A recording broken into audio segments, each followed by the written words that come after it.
Hello there, welcome to my first long-form video. It's just a compilation of the first 20 days of my playing every version of Tetris series. I also decided to add captions on some of the older videos because it's a little hard to understand what I'm saying because the mic quality is so bad. If you could stay and watch the whole thing, I would greatly appreciate it. Anyway, let's get on with the video. Day 1 of playing every version of Tetris. I can't think of a better way to start off this Tetris journey than with the Electronica 60 version. This is a recreation of the original 1984 Tetris by Alexei Pajitnov. The graphics are basic and the sounds are minimalistic, but this is where it all began. It's amazing to see how far Tetris has come since then. Huge thanks to Pixel Prophecy for the incredible remake of this classic version. Stay tuned for more Tetris as I play through every version out there. Day 2 of playing every version of Tetris. Welcome back. Today we're playing Tetris for the MS-DOS, another popular early version of Tetris back in 1986. The controls for this game are kind of weird. You use 7 and 9 to move left and right, and you press 8 to rotate the piece. Then you press spacebar to make the block hard drop. It's not terrible, but it's definitely different from what I'm used to. This was also one of the first versions of Tetris with color. Day 3 of playing every version of Tetris. Grab your piggy banks, everyone, we're going to the arcade. Say hello to Tetris, made by Atari in 1988. It's an arcade game with 2 players. From what I could find, it seems like the goal is to clear several lines rather than get a good score to win the round. After finishing a round, I played a different mini game, but I won't show that. One annoying thing is that in this game, it does not follow the Tetris spin rules. Instead of pivoting in the middle, it pivots on the corner of pieces. And finally, at the end of playing, I saw a little dancing man. Day 4 of playing every version of Tetris. Today, we're back to the computer with Tetris 128K for the Apple II. This version actually starts off with crediting Alexei. Here's the quote. Tetris was invented by a 30-year-old Soviet researcher named Alexei Pajitnov, who currently works at the Computer Center Academy of the USSR Academy of Sciences in Moscow. Besides that, I hated this version. I don't know if it was just the Internet Archive emulator, but the controls were absolute whack. Down moved to the piece right, left moved to the piece left, right turned to the piece, and the only normal button was space was to hard drop. This was very hard to play. So I'm currently watching this back during editing, and no, those controls totally make sense. I don't know what I was on about. Day 5 of playing every version of Tetris. Grab your controllers, cause we're off to the consoles. Today we're playing Tetris for the Famicom, the very first version of Tetris for a mainline console made in 1988. I like this version, but I have 2 things I want to talk about it. The controls did take some getting used to. Left and right are normal, but it gets weird. Down rotates the piece, and A is an instant hard drop. But more importantly, we finally have music. I haven't really mentioned this in the earlier videos, but there's been no Tetris music. This is the first one that actually has music, and it's much better. Day 6 of playing every version of Tetris.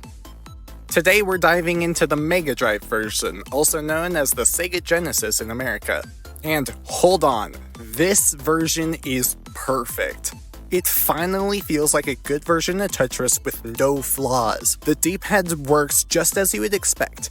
A and B rotate the pieces counterclockwise and clockwise respectively, and C is the hard drop. Plus, you have to admit, this looks amazing. The graphics and gameplay are smooth plus great music, making it actually fun to play. It's definitely one of the best versions I've encountered so far. Day 7 of playing every version of Tetris. Wow, we're a week in already. Anyway, today we're playing Tetris for the TRS-80 computer. Even though this version lacks color and sound, it feels surprisingly good to play. The buttons are very responsive and everything works smoothly without any issues. It may be the first unremarkable version of Tetris I've played, but that's actually okay with me. Sometimes simplicity is all you need to enjoy a classic game like Tetris. It's fascinating to see how this game adapts to different systems and still retains its charm. Stay tuned as I continue my journey through every version of Tetris. And now the simple versions are driving me insane. Day 8 of playing every version of Tetris.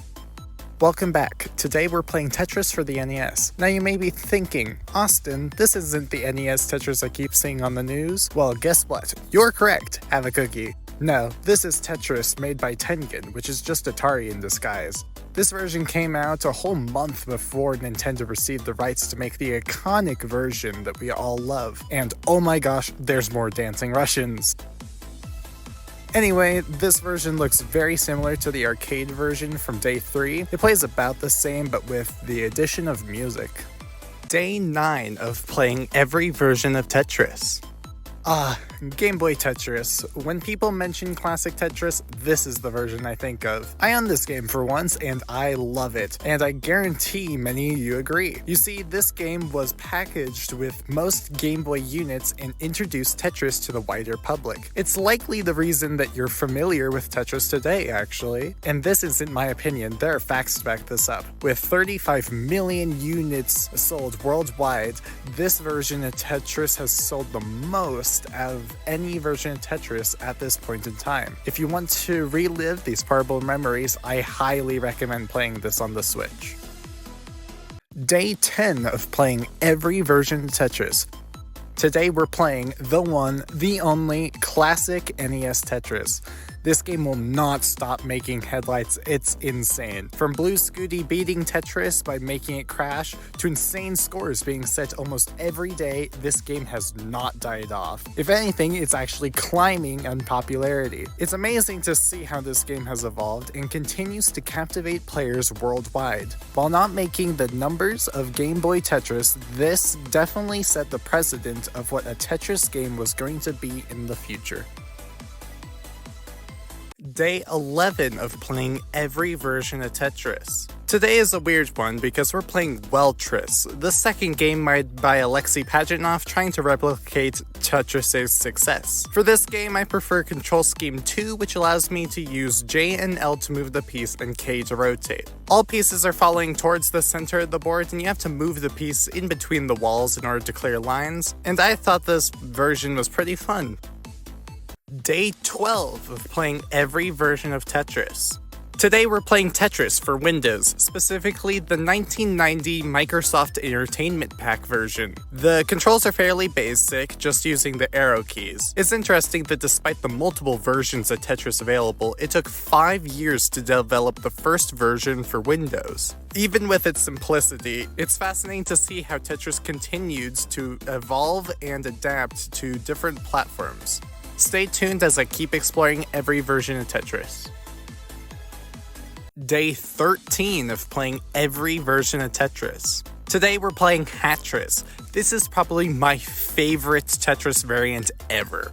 It doesn't try to be like Tetris, but it definitely understands the Tetris formula, so it's very easy to get into the flow of things. The idea of matching hats on people's heads is very easy to understand, so it doesn't make it frustrating. I love how long this game lasts, but it does not help with having to speed up the footage to fit in a YouTube short, so I had to top out before I wanted to. If you ever have the chance to play Hatris, I highly recommend it, because I know I'm definitely playing it again. Day 14 of playing every version of Tetris. Today we're playing Hatris. Again. Yesterday I played the NES version, but at the same time the game came out on the Game Boy, so today we're playing the Game Boy version. Sadly, this version is worse than the NES version. There are no power-ups, but there are different hats. There's this big helmet that can crush hats below it, along with some others that you can see in the background footage. Apparently this version of Hatris has a 2-player mode, but because there's only one of me, I couldn't test it out. Day 15 of playing every version of Tetris. Today we're playing Faces, Tris, 3. What?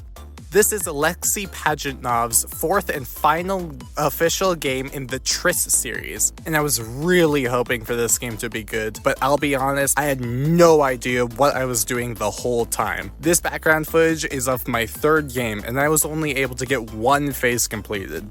I just hope that tomorrow's is better. Day 16 of playing every version of Tetris. Today we're taking a break from the old versions of Tetris and going into the real world, because today we're playing Tetris Stacks. Have you guys ever heard of this game? It came out in 2023 and I hadn't heard of it until I found it in a toy store the other day. Anyway, enough of how I found it and let's get into the actual gameplay. The game box includes 14 Tetraminos, 48 challenge cards, and a rule card. The goal of the game is to fit all the Tetraminos listed at the top of the card into the black square without flipping them, aka the lines of the pieces must always face up. Some of the cards also allow for multiple layers, which adds to the fun. Day 17 of playing every version of Tetris. Are you tired of regular Tetris? Well, what if we added bombs? That's what the creators of Super Tetris decided, at least. That's right, today we're playing Super Tetris, which added bombs to Tetris. You get the bombs by clearing the starting garbage at the bottom of the board. And the bombs work just as you would think. They destroy the blocks they run into and can help you prepare for the next piece. My only concern is that if people are so bored of normal Tetris already that we needed to add bombs, what will other games do in the future? Day 18 of playing every version of Tetris.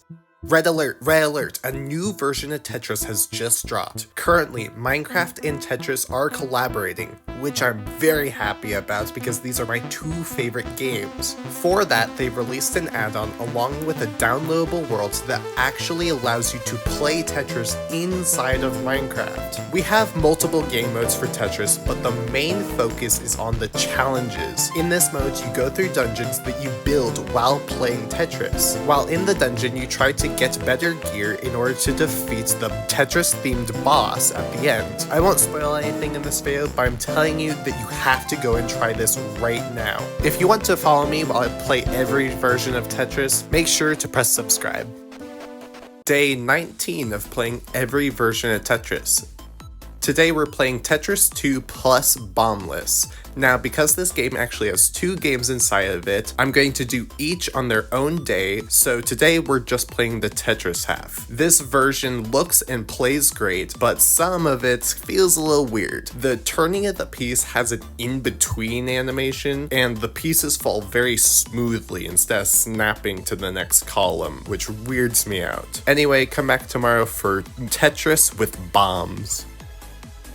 Day 20 of playing every version of Tetris.